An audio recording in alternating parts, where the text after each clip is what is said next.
Hello दोस्तों, आइए आज हम लोग पढ़ते हैं मेरे भाई क्लॉज। क्लॉज क्या होता है, क्लॉज के बारे में आज डिटेल जानकारी हम देखते हैं। तो जनरली क्लॉज क्या होता है बच्चे, हिंदी में बच्चे बोलते हैं उपवाक्य या कुछ भी बोलते हैं, हिंदी से हमारा कोई लेना देना नहीं है। क्लॉज की डेफिनेशन क्या होती बच्चे, मैं यहाँ लिख रहा हूँ। क्लॉज इज अ या it is a part of a sentence, part of a sentence. Clause is a part of a sentence which has its own subject and predicate. Clause is a part of a sentence which has its own subject and predicate. ये तो clause की रही definition, लेकिन इसको समझ भी लें कि क्लॉज क्या होता है। सेंटेंस का पार्ट होता है जिसका खुद का सब्जेक्ट होता है और खुद का प्रेडिकेट होता है। तो सेंटेंस देखिएगा बच्चे, जैसे मैंने लिखा Mohan went to the city but Sohan stayed at home. Mohan went to the city but Sohan stayed at home. ये सेंटेंस देखना है। जनरली जब बच्चों से क्लॉज के बारे में बात होती है तो जनरली बच्चा बोल देता है क्लॉज क्या होता है, जिसमें सब्जेक्ट और प्रेडिकेट होता है। क्लॉज क्या होता है, जिसमें सब्जेक्ट और प्रेडिकेट होता है। लेकिन ये बात उतनी सही नहीं बच्चे। जैसे मैंने लिख दिया, ऐसे मैंने लिखा Mohan is a great poet. Mohan is a great poet. Mohan एक ग्रेट पोएट है। तो बच्चा बोलता है कि इसमें देखिए सब्जेक्ट ये हो गया मोहन, और इज अ ग्रेट पोएट क्या हो गया बच्चे, प्रेडिकेट हो गया। इज अ ग्रेट पोएट क्या हो गया बच्चे, प्रेडिकेट हो गया। तो जनरली बच्चे इसको क्लॉज बोलते थे। क्लॉज क्या बोल देते हैं कि क्लॉज जिसमें सब्जेक्ट होता और जिसमें प्रेडिकेट होता। बट बात ऐसी नहीं है, ऐसी बात नहीं मेरे भाई कि जिसमें केवल सब्जेक्ट हो और प्रेडिकेट हो उसे क्लॉज कहते हैं। बच्चे ये पूरा पूरा अपने आप में सेंटेंस है। क्लॉज होने के लिए क्या शर्त होनी चाहिए बच्चे, ये सेंटेंस का क्या होना चाहिए, पार्ट होना चाहिए। क्लॉज क्या होता है, क्लॉज किसी सेंटेंस का पार्ट होता है और जिसका खुद का सब्जेक्ट और खुद का प्रेडिकेट होता है। लेकिन मेरे भाई ये तो पूरा अपने आप में एक सेंटेंस है, इसमें तो कोई पार्ट ही नहीं है, समझ पाए। इसलिए इसको हम क्लॉज ना बोल करके इसको क्या बोलेंगे बच्चे, ये एक सेंटेंस है। बात समझ में आया कि नहीं बच्चे, ये एक क्या है, सेंटेंस है। तो क्लॉज होने के लिए क्या होना चाहिए बच्चे, वो सेंटेंस का क्या होना चाहिए, पार्ट होना चाहिए। इसी को अगर दूसरे तरीके से मैं लिख दूं बच्चे, मैंने लिखा I know that Mohan is a great poet. I know that Mohan is a great poet. तो बच्चे अब ध्यान दीजिएगा, इसमें देख रहे हैं एक सब्जेक्ट ये हो गया, एक प्रेडिकेट ये हो गया। एक सब्जेक्ट ये हो गया, एक प्रेडिकेट ये हो गया। बीच में हमने क्या देखा बच्चे, कंजक्शन लिखा है। क्या लिखा बच्चे, कंजक्शन लिखा। फिर मोहन सब्जेक्ट हो गया और ये इसका क्या हो गया बच्चे, प्रेडिकेट हो गया। अगर बात करें बच्चे इसमें कितने सेंटेंस है, तो सेंटेंस की संख्या कितने बच्चे, एक। फुल स्टॉप एक ही है तो सेंटेंस भी एक ही होगा जनरली, समझ में आया बच्चे।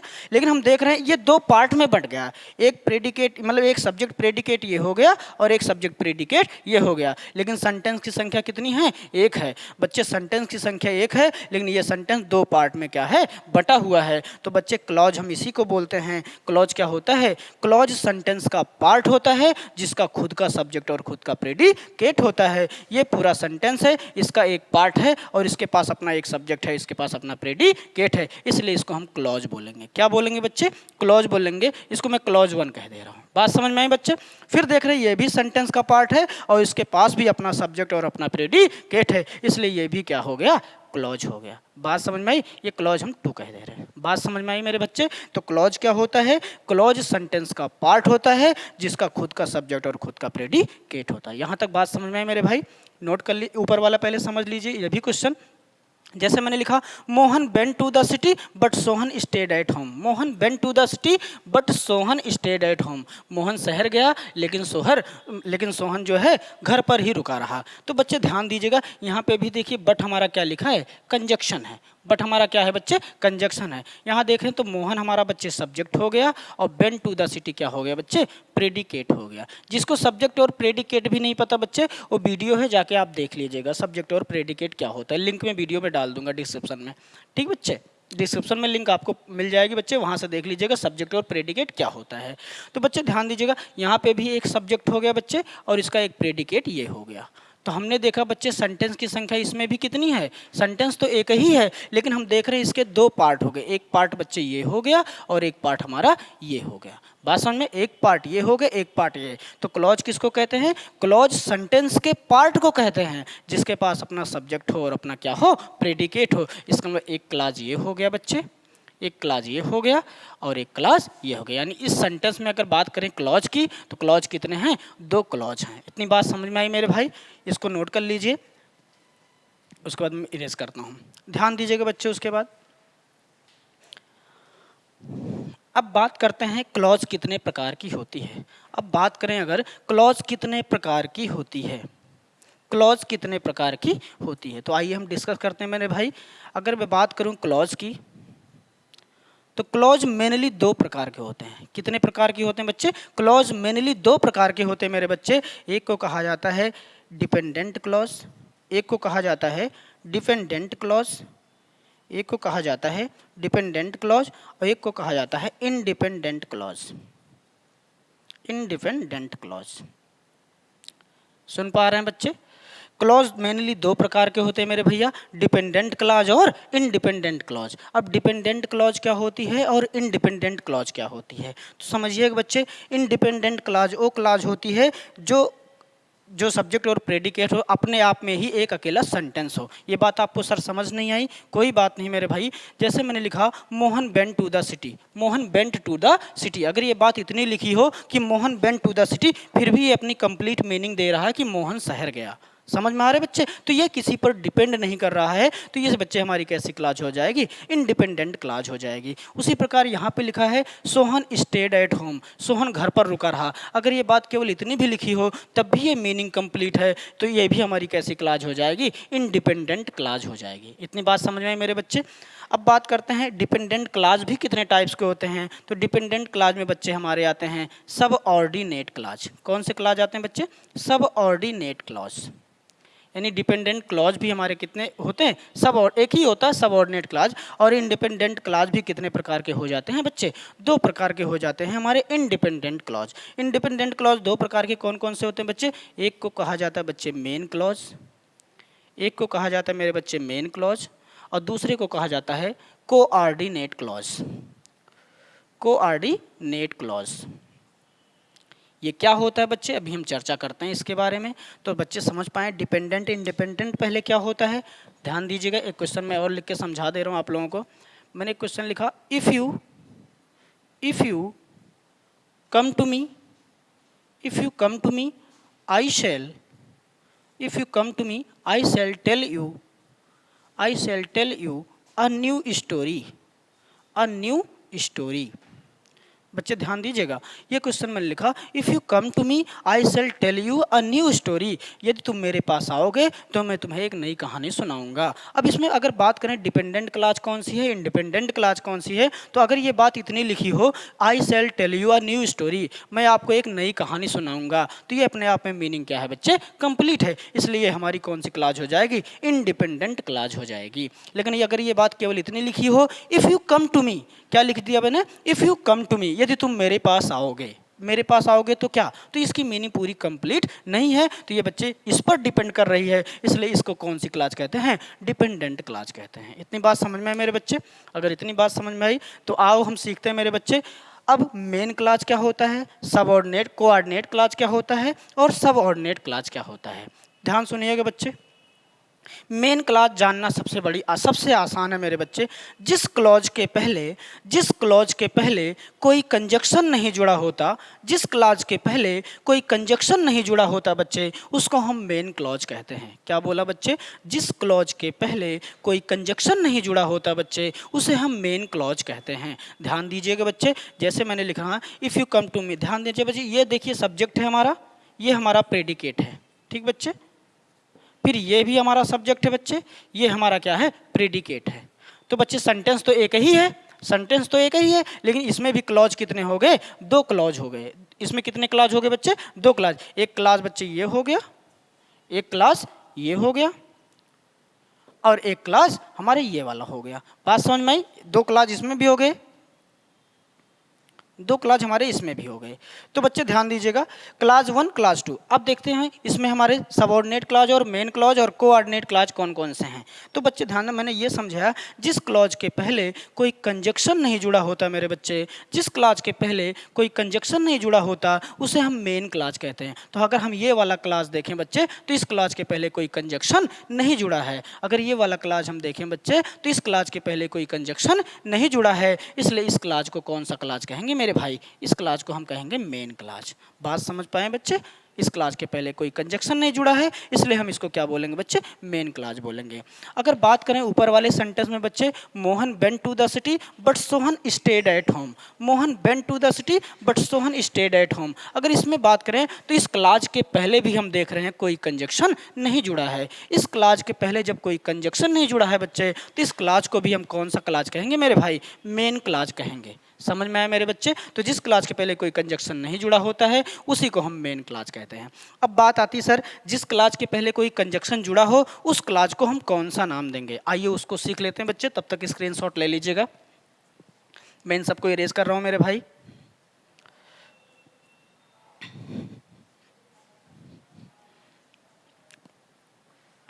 ध्यान दीजिएगा, अब हमको पढ़ना है सब ऑर्डिनेट क्लॉज और कोऑर्डिनेट क्लॉज कैसे पहचानेंगे। अब तो ये हम जान गए, जिस क्लॉज के पहले कोई कंजक्शन नहीं जुड़ा होगा उसे हम मेन क्लॉज कहेंगे, और जिस क्लॉज के पहले कंजक्शन जुड़ा होगा वो या तो सब ऑर्डिनेट क्लॉज होगा या तो कोऑर्डिनेट क्लॉज होगा। लेकिन ये बात जानने के लिए हमें थोड़ी सी बात और जाननी पड़ेगी। ये बात जानने के लिए हमें थोड़ी सी बात और जाननी पड़ेगी बच्चे। मैं इनको भी इरेज कर रहा हूँ मेरे भाई, फिर समझाता हूँ आपको।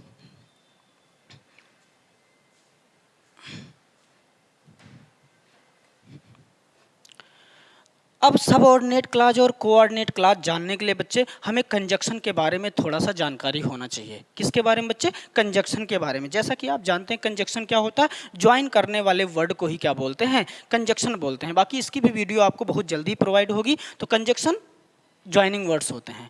तो बच्चे हमें कंजक्शन के बारे में अगर थोड़ा सा हम एनालिसिस करें तो बात कर लेते हैं थोड़ी सी कंजक्शन की। अब बात आती है कंजक्शन कितने, कंजक्शन क्या होता है बच्चे? ये ज्वाइनिंग वर्ड्स होते हैं। फिलहाल इतना जान लेंगे, ये ज्वाइनिंग वर्ड्स होता है। जोड़ने वाले शब्दों को क्या बोल देते हैं? कंजक्शन बोल देते हैं। अब बात करते हैं सर कंजक्शन कितने प्रकार का होता है? कंजक्शन कितने, तो कंजक्शन भी दो प्रकार के होते हैं बच्चे। एक को कहा जाता है सब ऑर्डिनेटिंग कंजक्शन। कौन सा कंजक्शन बच्चे? सब ऑर्डिनेटिंग कंजक्शन या सब ऑर्डिनेट कंजक्शन बोल दो। और दूसरे को कहा जाता है बच्चे कोऑर्डिनेट कंजक्शन या कोऑर्डिनेटिंग कंजक्शन। कोऑर्डिनेटिंग कंजक्शन यानी हमारे सबऑर्डिनेट कंजक्शन दो प्रकार के होते हैं बच्चे, सबऑर्डिनेटिंग कंजक्शन और कोऑर्डिनेटिंग कंजक्शन। अब बात आती है कोऑर्डिनेटिंग कंजक्शन क्या है और सबऑर्डिनेटिंग कंजक्शन क्या है। तो कोऑर्डिनेटिंग कंजक्शन को याद करने के लिए हम एक निमोनिक्स का यूज करते हैं बच्चे, जिनको हम बोलते हैं शॉर्ट फॉर्म में फैन बॉयज। क्या बोलते हैं मेरे बच्चे? Fan boys. फैन बॉयज ये कंजक्शन जो है हमारे कैसे कंजक्शन है हमारे बच्चे? कोऑर्डिनेटिंग कंजक्शन है। अब सर फैन बॉयज को हम थोड़ा सा तोड़ लेते हैं। अगर बात करें एफ का, तो एफ का मतलब बच्चे फॉर होगा, ए का मतलब होता हमारा एंड, एन का मतलब होता नॉर, बी का मतलब होता बच्चे बट, ओ का मतलब होता और, वाई का मतलब होता बच्चे यट, और यस का मतलब होता बच्चे सो। कुछ बच्चे और ओ का मतलब अदरवाइज भी जान लेते हैं, लेकिन मेरे बच्चे ध्यान दें, अदरवाइज और देयरफॉर लोग इसको कंजक्शन बोलते हैं, बट ये इसकी पार्ट्स ऑफ स्पीच बच्चे कंजक्शन नहीं होती। इसकी पार्ट्स ऑफ स्पीच क्या होती है? एडवर्ब होती है। इसको इंग्लिश की लैंग्वेज में कंजक्टिव एडवर्ब कहा जाता है। क्या कहा जाता है बच्चे? Conjunctive adverb. तो इसको कंजक्शन भूल कर भी ना बोलें। बात समझ में आई मेरे बच्चे? तो ये हमारे कोऑर्डिनेटिंग कंजक्शन है। कोऑर्डिनेटिंग कंजक्शन को याद करने के लिए हमें क्या निमोनिक्स मिला बच्चे? Fan boys. Fan boys for, and, nor, but, और, एट और सो। इनके अलावा जो भी कंजक्शन बचेंगे वो किस श्रेणी में चले जाएंगे बच्चे? सब ऑर्डिनेटिंग कंजक्शन। इनके अलावा जितने भी कंजक्शन आपको आते हैं वो सारे कंजक्शन क्या हो जाएंगे बच्चे? सब ऑर्डिनेटिंग कंजक्शन। जैसे हम लिख रहे हैं कुछ कंजक्शन, मैंने लिखा before, after, since, because, as, that, as long as, as long as etc। मतलब इनको छोड़ करके जितने कंजक्शन बचते हैं, इनको छोड़ करके बच्चे कंजक्शन देख लीजिएगा सबऑर्डिनेटिंग कंजक्शन में, यानी अदर देन फैन बॉयज के अलावा जितने भी कंजक्शन बचते हों वो सब सबऑर्डिनेटिंग कंजक्शन होते हैं बच्चे। जैसे मैं कुछ एग्जांपल के रूप में लिख दिया हूँ, बिफोर है, आफ्टर है, सिंस है, बिकॉज है, एज है, दैट है, एज लॉन्ग एज है, और जितने भी कंजक्शन है, इफ़ है, वेदर है, अनलेस है, इनकेस है, सारे कंजक्शन हमारे कैसे कंजक्शन होते हैं, सबऑर्डिनेटिंग कंजक्शन होते हैं। इतनी बात समझ पाए भैया कि नहीं? अगर इतनी बात अगर समझ पाए हैं तो ध्यान दीजिएगा, अब क्लॉज पहचानने में हमें आसानी हो जाएगी। तो ध्यान दीजिएगा, जैसे मैंने अभी एक क्वेश्चन लिखा बच्चे, मैंने लिखा she is rich, she is rich but she is a miser, she is rich but she is a miser. दूसरा क्वेश्चन मैंने लिखा if I were a bird, if I were a bird I would fly to you, यदि मैं चिड़िया होता तो उड़कर तुम्हारे पास आ जाता। ध्यान दीजिएगा ये क्वेश्चन, और बचपन से आपने एक क्वेश्चन पढ़ा होगा पास्ट परफेक्ट टेंस में कि डॉक्टर के आने से पहले रोगी मर गया था। ध्यान दीजिएगा बच्चे, the patient had died, the patient had died before the doctor came, before the doctor केम। ये सारे सेंटेंसेस से हम पहचानेंगे बच्चे सबऑर्डिनेट क्लॉज कौन सा है और कोऑर्डिनेट क्लॉज क्या कौन सा है। जैसा कि हमने अभी पहले ही बताया बच्चे, मेन क्लॉज क्या होता है? जिस क्लॉज के पहले कोई कंजक्शन नहीं जुड़ा होता मेरे भाई, उसको हम मेन क्लॉज कहते हैं। अगर ऊपर वाले सेंटेंस में देखें तो देखिए भैया, ये सेंटेंस तो एक ही है ना मेरे भाई, ध्यान दीजिएगा, इसका सब्जेक्ट ये है, ये हमारा क्या हो गया बच्चे? प्रेडिकेट हो गया। ये हमारा सब्जेक्ट हो गया मेरे भाई, ये हमारा क्या हो गया? प्रेडिकेट हो गया। तो बच्चे ये सेंटेंस के पार्ट हैं, ये सेंटेंस के क्या हैं बच्चे? पार्ट हैं। अगर ये सेंटेंस का पार्ट है और इसके पास अपना सब्जेक्ट और प्रेडिकेट दोनों है तो इसी को हम क्या बोलते हैं बच्चे? क्लॉज बोलते हैं। क्या बोलते हैं मेरे भाई? क्लॉज बोलते हैं। ये भी एक क्लॉज है, यानी इस सेंटेंस में कितने क्लॉज हैं? 2 क्लॉज हैं। अब बात आती है सर इसको कौन सा क्लॉज कहें? मेन क्लॉज कहें, सबऑर्डिनेट क्लॉज कहें या कोऑर्डिनेट क्लॉज कहें? तो बच्चे मैंने ये बताया, जिस क्लॉज के पहले कोई कंजक्शन नहीं जुड़ा होता उसे मेन क्लॉज कहते हैं। हम इस क्लॉज को अगर देखें तो इस क्लॉज के पहले कोई कंजक्शन नहीं जुड़ा है, इसलिए इस क्लॉज को हम मेन क्लॉज कहेंगे। मेन क्लॉज का ही नाम प्रिंसिपल क्लॉज या चीफ क्लॉज, अलग अलग नामों से टीचर पढ़ाते हैं, आपको जो सही लगे बच्चे आप वो यूज कर सकते हैं। इसको हम मेन क्लॉज कह दिए। अब बात आती है सी इज द माइजर, ये जो क्लॉज है इस क्लॉज को हम सबऑर्डिनेट क्लॉज कहें या कोऑर्डिनेट क्लॉज कहें? तो बच्चे हेल्प आपकी करेगी उसमें कंजक्शन। आपको यहाँ पे देखना है कंजक्शन कौन सा लगा है। अगर हम देखें फैन बॉयज याद हो तो फैन बॉयज में देखो बच्चे वी यानी बट आया है। अगर बट को हम देखें, बट हमारा कोऑर्डिनेटिंग कंजक्शन है। अगर बट हमारा कोऑर्डिनेटिंग कंजक्शन है मेरे बच्चे, तो ये वाला क्लॉज कौन सा क्लॉज हो जाएगा? कोऑर्डिनेटिंग क्लॉज हो जाएगा। बात समझ में आया बच्चे? ये कोऑर्डिनेट क्लॉज हो जाएगा। समझ में आया मेरे भैया? दूसरा क्वेश्चन अगर हम देखें बच्चे, if I were a bird, यदि मैं चिड़िया होता, I would fly to you, तो मैं उड़कर तुम्हारे पास आ जाता। यहाँ पे अगर बात करें मेरे बच्चे, एक सब्जेक्ट ये है, इसका प्रेडिकेट ये है, ठीक बच्चे, और मैंने देखा एक सब्जेक्ट ये है, इसका प्रेडिकेट ये है। अगर ये सब्जेक्ट प्रेडिकेट है, सेंटेंस एक ही है, और ये सेंटेंस का बच्चे क्या है? पार्ट है। ये भी सेंटेंस का क्या है? पार्ट है। अगर ये सेंटेंस का पार्ट है मेरे बच्चे तो इसका मतलब ये क्लॉज है। अब कौन सा क्लॉज है? अब देखो बच्चे, किस क्लॉज के पहले कंजक्शन नहीं लिखा है, तो हम देख रहे हैं I would fly to you, मैं उड़कर तुम्हारे पास आ जाता। इस क्लॉज के पहले कोई कंजक्शन नहीं जुड़ा है। अगर इस क्लॉज के पहले कोई कंजक्शन नहीं जुड़ा है बच्चे, तो इसी को हम कौन सा क्लॉज कहते हैं बच्चे? मेन क्लॉज कहते हैं। मैं यहाँ पे लिख दे रहा हूँ बच्चे, मेन क्लॉज कहते हैं। कौन सा क्लॉज कहते हैं बच्चे? मेन क्लॉज कहते हैं। और जिस क्लॉज के पहले कंजक्शन जुड़ा होता है उसे सबऑर्डिनेटिंग क्लॉज या कोऑर्डिनेटिंग क्लॉज कहते हैं। और हमने देखा यहाँ पे एक कंजक्शन इफ लिखा है। क्या लिखा है बच्चे? इफ लिखा। अब देखो, क्या इफ फैन बॉयज में शामिल है? इफ क्या फैन बॉयज में शामिल है? तो आप कहेंगे सर फैन बॉयज में तो इफ शामिल नहीं है। अगर फैन बॉयज में शामिल नहीं है, इसका मतलब इफ हमारा कैसा क्लॉज, कैसा कंजक्शन होगा बच्चे? सबऑर्डिनेटिंग कंजक्शन होगा। अगर ये हमारा सबऑर्डिनेटिंग कंजक्शन है मेरे भाई, तो ये वाली क्लॉज कैसी होगी? सबऑर्डिनेटिंग क्लॉज होगी। यानी सब क्लॉज में लिख दे रहा हूँ, अपना समझ लीजिएगा बच्चे, ये हमारी कैसी क्लॉज हो गई? सबऑर्डिनेटिंग क्लॉज हो गई। समझ में आया मेरे भाई? ये तीसरा क्वेश्चन और हम एक बार देख लेते हैं मेरे बच्चे।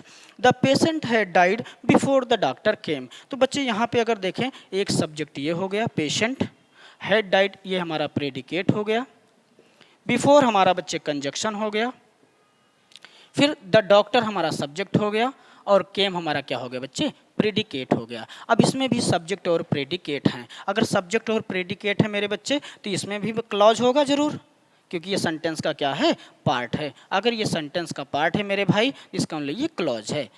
ठीक बच्चे, अब हम इसका नाम दे लें। देखो किस क्लॉज के पहले कंजक्शन नहीं लिखा है, तो हम देख रहे हैं बच्चे इस क्लॉज के पहले कोई कंजक्शन नहीं लिखा है। अगर इस क्लॉज के पहले कोई कंजक्शन नहीं लिखा है, इसी को हम कौन सा क्लॉज कहेंगे, मेन क्लॉज कहेंगे या तो प्रिंसिपल क्लॉज कहेंगे। इतनी बात समझ में आई मेरे बच्चे।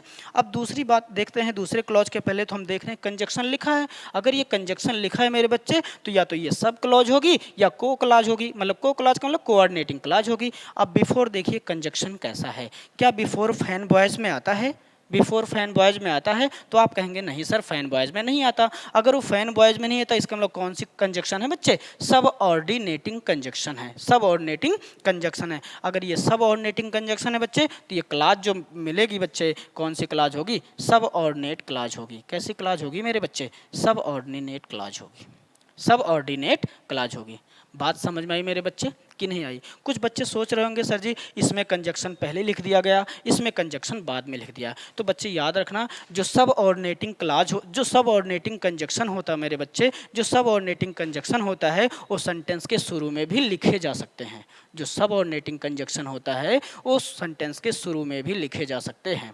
आप इसका चाहें तो ऐसा भी लिख सकते हैं बच्चे, I would fly to you, I would fly to you if I were a bird. आप ऐसे भी लिख सकते हैं, आप ऐसे भी लिख सकते हैं। बात समझ में आई बच्चे? आशा करता हूँ आपको आज क्लास के बारे में पूरी डिटेल जानकारी मिल गई होगी। बने रहिएगा, नेक्स्ट वीडियो में मिलते हैं। Thank you.